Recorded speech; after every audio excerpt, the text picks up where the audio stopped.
If you have been looking for ways to grow your podcast, then this episode is for you.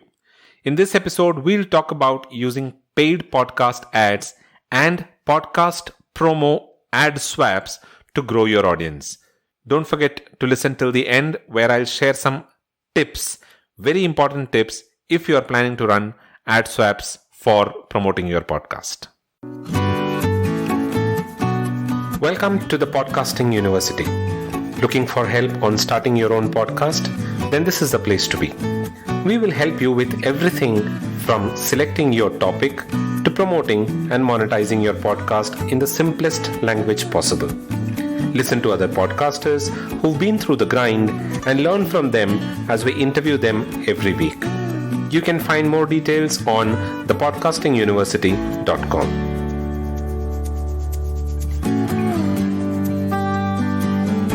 Hello and welcome to episode number 70 of the Podcasting University. This is your host Dilip, and in the last two episodes we've been talking about podcast ads and podcast advertising.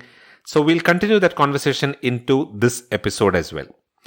Now, a couple of weeks back there was this legal issue in which the UK's Advertising Standards Authority had upheld a complaint that was made against a brand named Huel and the Diary of a CEO podcast with Stephen Bartlett.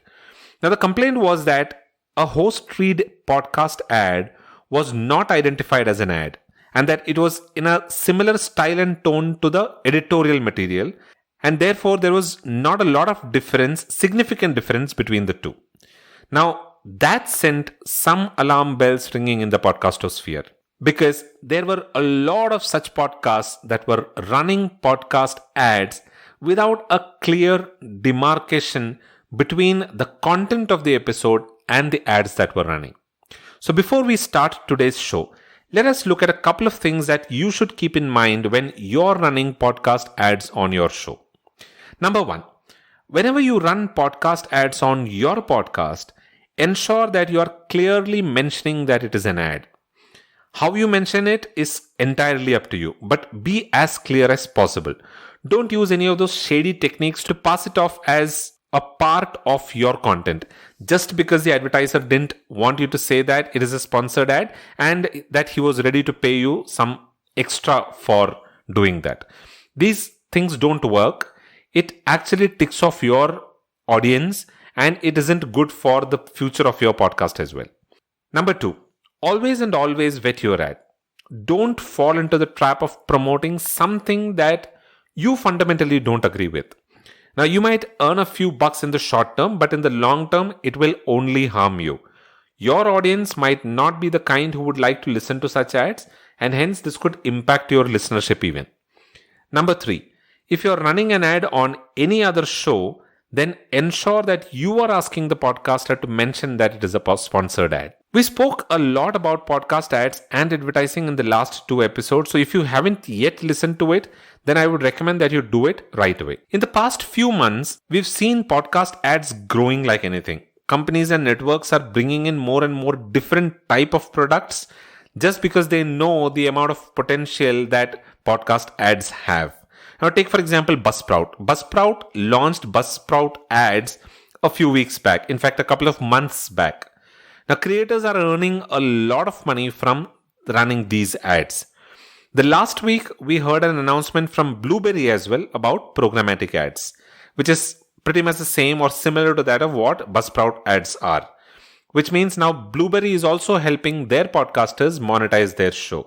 So more and more podcast hosts are coming in with programmatic ads in order to help podcasters monetize their show. If you're wondering as to what programmatic ads are all about, then you might want to listen to the last two episodes where we spoke in detail about the different type of ads that usually run on podcasts.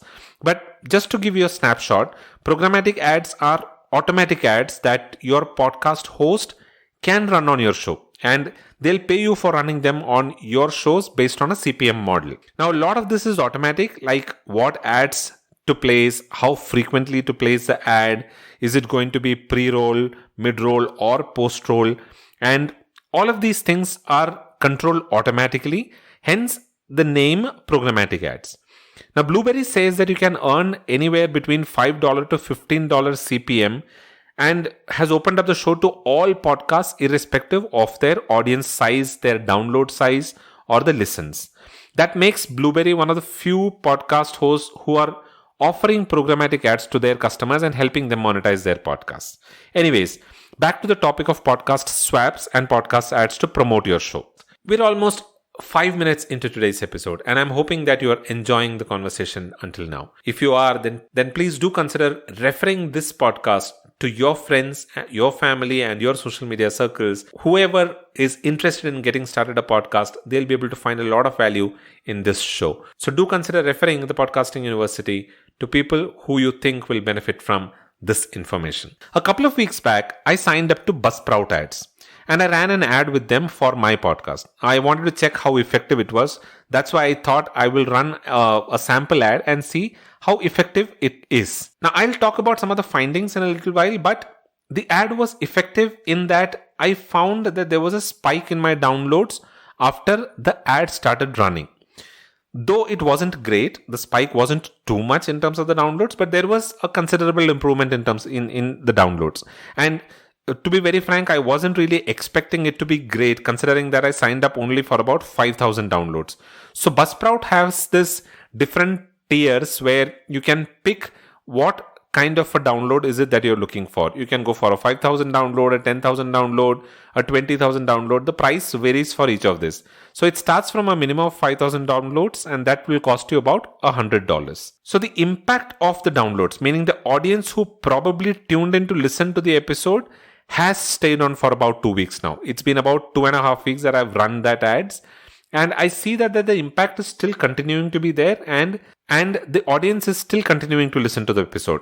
So how do I know that? I see that the spike that was there in the download numbers in the first week when I ran that ad has stayed on for the last 2 weeks also, which means that the audience is continuing to listen to my previous episodes also. So what exactly is it that I did? Now, I ran an ad on a podcast for my podcast.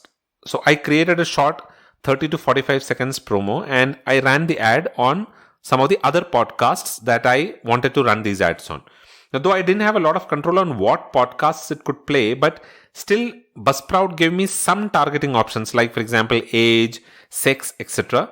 Though I'm not really sure how they are using it to target the ads, but that options are there. Now, I've been running podcast ads for some time now, but I'm not really in favor of spending a lot of money on ads to promote your podcast. So I wouldn't recommend it, and I too don't do it, but I had to do this experiment with Buzzsprout to check how effective that is. So that is why I spent the $100 on the podcast ads. Now, are podcast ads for podcast promotions effective? The answer is maybe yes and maybe a no. Now, you might see some impact from the ads, and the download numbers, subscriptions, etc. could go up, but keep in mind that it might not be a considerable amount if you're going for probably the lowest tier, which is about 5,000 downloads. So for $100, you're not going to see a huge spike. So don't expect your show's numbers or statistics to go through the roof by running a couple of these ads. Also, there is absolutely no way you'll be able to track where the audience is coming from and what is the conversion. So there are no tracking and conversion metrics, and those kind of numbers you will not be able to find, or there is no help that you will get in terms of those kind of numbers. Now, here are a few things that you might want to keep in mind when doing such ads in order for that ads to be effective. Number one is personalize the ad for the audience. So if you're creating a promo, create a promo that looks like you're talking to that particular audience. The audience might be from different niches. So ensure that your ad is such that it gels with the conversation of the podcast and it talks to that particular audience.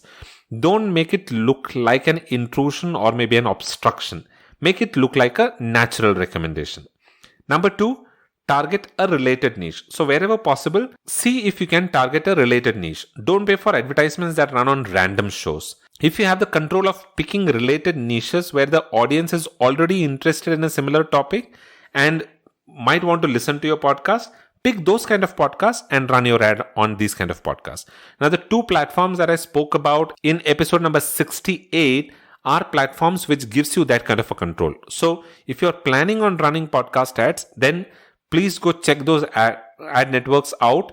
The costs are pretty low and you will be able to get some good response from those ads as well. Now, do I recommend paying for podcast ads? If your budget allows, then please do it.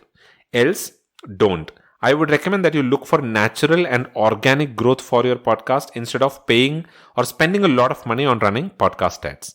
But there is an alternative to these paid podcast ads, and that's something that I recommend to a lot of my people.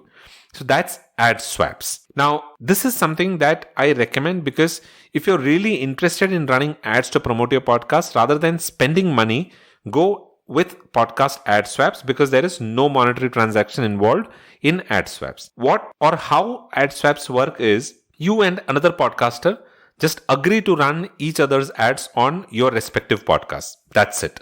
So if you have a podcast and there is another podcaster with whom you're collaborating to run the ad swap, you create a 30-second promo, he creates a 30-second promo, you both exchange the promos, you run his promo on your podcast and he will run your promo on his podcast. It's as simple as that.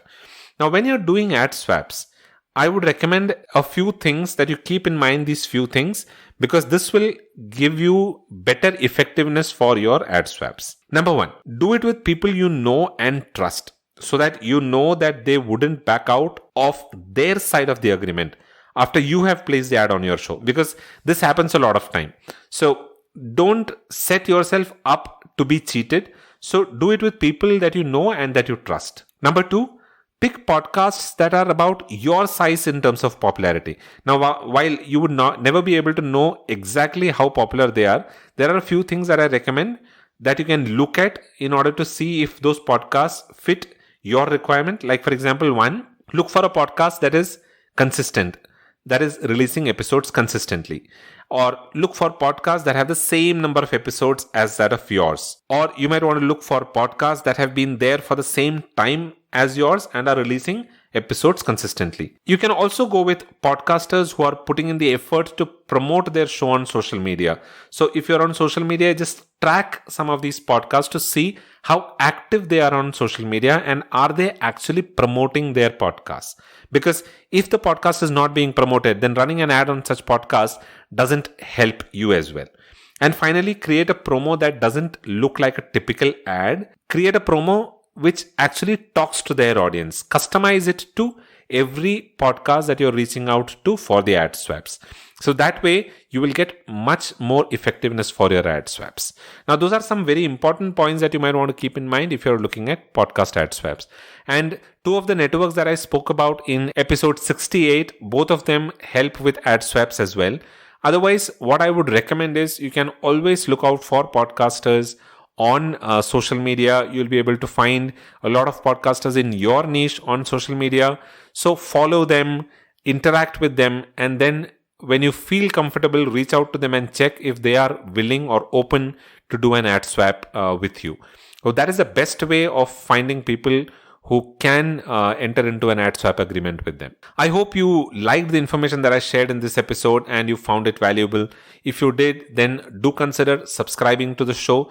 The Podcasting University is available on pretty much all podcasting platforms, including Apple Podcasts, Spotify, Google Podcasts, Stitcher, Amazon Prime Music. So pick your favorite platform and give it a listen in there and subscribe to the show in there. And if you think that this podcast can help some of your friends, then do recommend the show to them. That way, it will be a help that you will be doing for them. Don't forget to visit the podcastinguniversity.com for the show notes and all the resources that I spoke about in this episode, and also all the resources that I recommend. If you have any feedback, suggestions, or questions, you can drop it in there in the comment section or use the contact us button there and I'll respond to all of that. I'll be back again the next week with another interesting conversation around podcasting. Until then, keep listening to the Podcasting University. This is goodbye from Dilip. You all have a wonderful rest of the day.